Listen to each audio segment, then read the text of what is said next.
ও আমার বান্দা, আমি যে কুওয়াতওয়ালা, আমি যে শক্তিশালী, তোমরা কি বুঝতে পারতেছো না? খালকুস সামাওয়াতি ওয়াল আরদ, আমি আসমান 7টা সৃষ্টি করছি, কোন রশি লাগে নাই, কোন খুঁটি দিয়া ঝুলানো লাগে নাই। জমিনটাকে পানির উপরে ভাসায়া রাখছি, কোন নড়াচড়া করে না।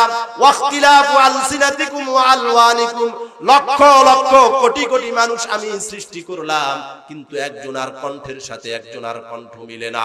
ওয়া আলওয়ানিকুম, একজনের চেহারার কাটাঙের সাথে আরেকজনের চেহারার কাটাং মিলে না।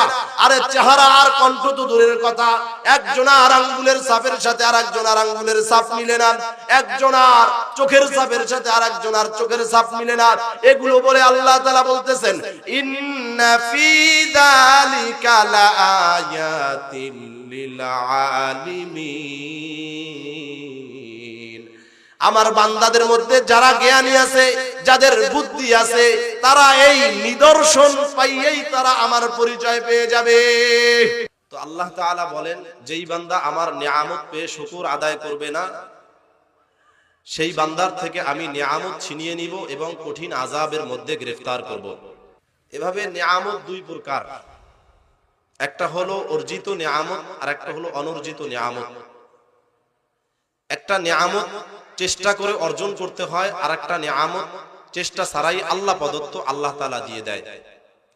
যেমন একটা ব্যক্তি শিক্ষিত হলো, ডাক্তার হলো, আলেম হলো, এটা একটা নিয়ামত, তবে এটা তার পড়ালেখা করে চেষ্টা করে অর্জন করতে হয়েছে।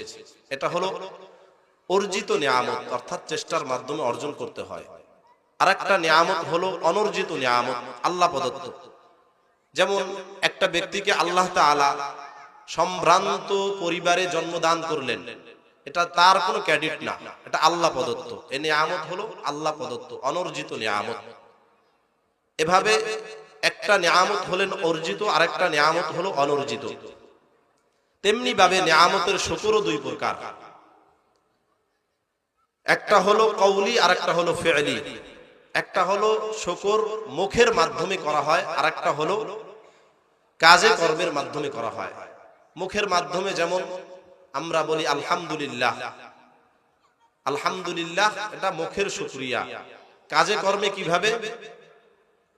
আল্লাহ তাআলা যেই নিয়ামত দান করেছেন, সেই নিয়ামত অনুযায়ী, তার চাহাদ অনুযায়ী আল্লাহ তাআলা এই নিয়ামতের অপেক্ষায় কি বলেছেন সেই কাজ করা। যেমন আল্লাহ তাআলা একজনকে সম্পদ দান করলেন, এটা একটা নিয়ামত। এবার তার কাজে কর্মে শুকরিয়া কি হবে? তিনি তার যাকাত ফরজ হলে